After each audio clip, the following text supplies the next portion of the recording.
The next step in multiplying polynomials is multiplying two binomials. This is where things get really interesting and pretty cool, actually. Let's start with two fairly straightforward binomials, x plus 1, and multiply x plus 1 by x minus 3. We're going to start by extending the distributive property into multiplying binomials. And the distributive property means I can take a term outside a set of parentheses and multiply it by each of the terms inside of the set of parentheses. And this works just fine if that term outside the parentheses is a polynomial. So this x plus 1 will be multiplied by x. The x from inside the parentheses times the x plus 1 from outside the parentheses. And inside the parentheses I have minus 3, and that is times the x plus 1 from outside the parentheses. That looks pretty cool. That's our first step. And now we apply the distributive property again. Here and here. Well, let's see what happens when we do that. X times x, that's x squared. X times 1, that's x. Negative 3 times x is negative 3x. And negative 3 times positive 1 is negative 3. Oh, we're so close now. Now what we do is we look at the resulting expression and identify any like terms. It turns out that x and negative 3x are like terms, and we will combine those. X squared, x minus 3x is negative 2x. And then I just bring down that negative 3. Voila! That's it. We've multiplied two binomials, and we now have a trinomial with a quadratic term. The squared means it's quadratic. Let's try one more. Let's try 2x minus 3. Multiply that by 3x minus 5. I'm going to go the other direction this time. I can take the term outside the parentheses on the right and multiply that by each of the terms inside the left set of parentheses. It works the same way. The 2x here is multiplied by 3x minus 5. And then I have the minus 3, which will be also multiplied by 3x minus 5. Once again, apply the distributive property to this resulting expression. I do it twice here. And now 2x times 3x, 2 times 3 is 6, x times x is x squared, 6x squared. 2x times negative 5, that gives me negative 10x.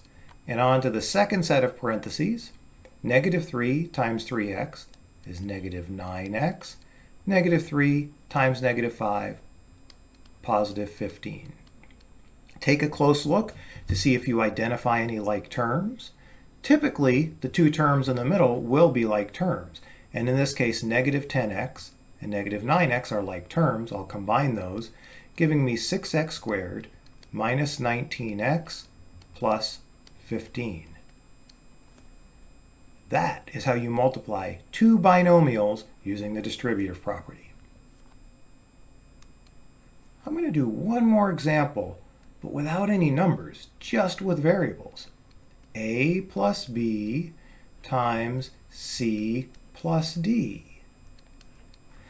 If I follow the exact same technique with the distributive property, I will have A times C plus D plus B times C plus D. The distributive property again to the two resulting sets of parentheses. AC plus AD plus BC plus BD. So somewhere in this alphabet soup, we have a pretty cool pattern that I would like you to discover. AC. If we consider these two binomials having two terms, A is the first term in the first binomial, and C is the first term in the second binomial. So we're multiplying those two terms. AD. Well, A and D, they're on the outside edges. We have 4 terms in a row. These are the ones on the outside. So A and D are on the outside.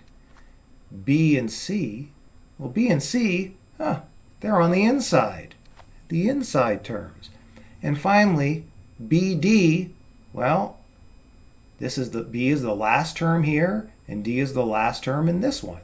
So B and D are the last terms. So AC, those are the first terms. AD, multiplying the outside terms. BC, multiplying the inner terms. And BD, those are the last terms. Perhaps you have heard the word FOIL used in multiplying polynomials. This is where it comes from. First, outer, inner, last. And also what's pretty cool is you get a little face like this, and I call him Binomial George. So FOIL, first, outer, inner, last. Let's try it. Let's try it with another set of binomials. 2x plus y times x minus 3y. In this case, I have 2 variables. It all works the same though. The first terms, 2x and x, those are the first terms. 2x times x is 2x squared. The outer terms, 2x and negative 3y, those are the outer terms. 2 times negative 3 is negative 6. X times y is just xy. The inner terms, y times x. Y times x is yx, or let's make it xy. Put it alphabetically. Easier to look at that way. And the last terms, y times negative 3y. Y times negative 3y is negative 3y squared. Take a look at our result. Identify if we have any like terms. Negative 6xy and positive xy, those are like terms. If we add those together, negative 6 plus 1 is negative 5. So the middle terms give me negative 5xy, 2x squared minus 5xy minus 3y squared. FOIL is a great technique for multiplying binomials. It really makes it a more efficient process. There are, however, sometimes where FOIL isn't going to work for you. If you've got a binomial like x plus 3 and a trinomial like x squared minus 2x minus 3, we don't really have FOIL because FOIL is really only for binomials. And in this case, we're going to go back to the distributive property. So I can take this term x plus 3 and multiply it by each of these 3 terms. Or I could take the trinomial, 3 terms, and multiply it by each of these 2 terms in the binomial. We should get the same result if we do it correctly. I'll try the first way here. So x plus 3 times x squared, x plus 3 times negative 2x, and x plus 3 times negative 3. And distribute again 3 times. X squared times x is x to the third. X squared times 3 is 3x squared. Negative 2x times x, negative 2x squared. Negative 2x times 3, negative 6x. Negative 3 times x is negative 3x. And negative 3 times positive 3 is negative 9. Let's hunt down the like terms and combine those. So x to the third is by itself. Then I've got this 3x squared minus 2x squared. Okay, that's just an x squared by itself. Negative 6x minus 3x is negative 9x. And then I bring down the constant, the negative 9. That's it. Just to prove we get the same thing if we do it the other way, let's try it.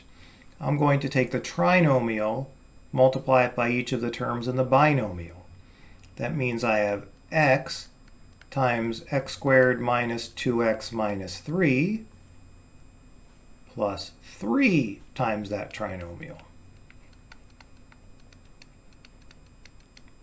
And distributive property again, x times x squared, x to the third, x times negative 2x, negative 2x squared, x times negative 3, negative 3x. We go to the second set. 3 times x squared is a positive 3x squared. 3 times negative 2x, negative 6x. 3 times negative 3, negative 9. Combine the like terms, x to the third. Now notice our like terms aren't right next to each other in this case as they were up here. So negative 2x squared plus 3x squared, that's a plus x squared. Negative 3x minus 6x, negative 9x, and then the negative 9. And hopefully, let's see, are these the same? That and that. They look the same.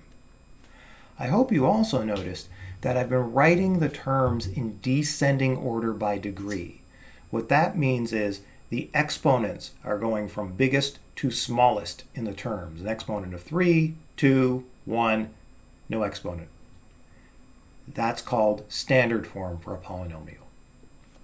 One more example to see if we can put this all together for a trinomial times a trinomial.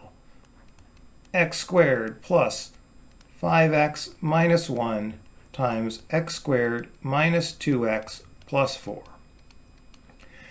So distributive property again, I'll take this second trinomial, this one, multiply by each of these three terms and see what happens. X squared times x squared minus 2x plus 4 plus 5x times x squared minus 2x plus 4 minus 1 times x squared minus 2x plus 4. All right, it's a lot of stuff there, but it's just the distributive property over and over and over again. X squared times x squared. Multiplying two powers with the same base, add the exponents. 2 plus 2 is 4. X to the fourth. X squared times negative 2x, negative 2x to the third. X squared times 4 plus 4x squared. Here, 5x times x squared, 5x to the third. 5x times negative 2x, negative 10x squared. 5x times 4 plus 20x. And negative 1 times all of these essentially means just flip the signs of all of those terms. Now let's start combining like terms. I'm going to apply a little technique here. Every time I combine like terms and write down the result, I'm going to cross it out. So I already used that. Now I'm going to look for my x to the third terms. Negative 2x to the third plus 5x to the third is plus 3x to the third. So I've used those. Now the x squareds. 4 minus 10 minus 1. So 4 minus 10 is negative 6, minus 1 is negative 7. Negative 7x squared.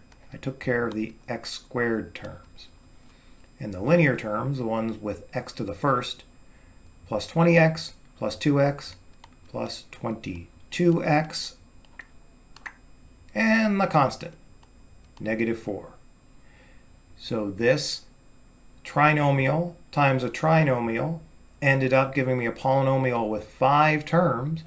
Notice the degree of 2 and the degree of 2. I now have a degree of 4, which is quartic. So I have a quartic polynomial with 5 terms. So we've seen how to use the distributive property to multiply binomials, a binomial times a trinomial, and to multiply two trinomials. We've also seen the easy way to multiply two binomials is using the FOIL pattern.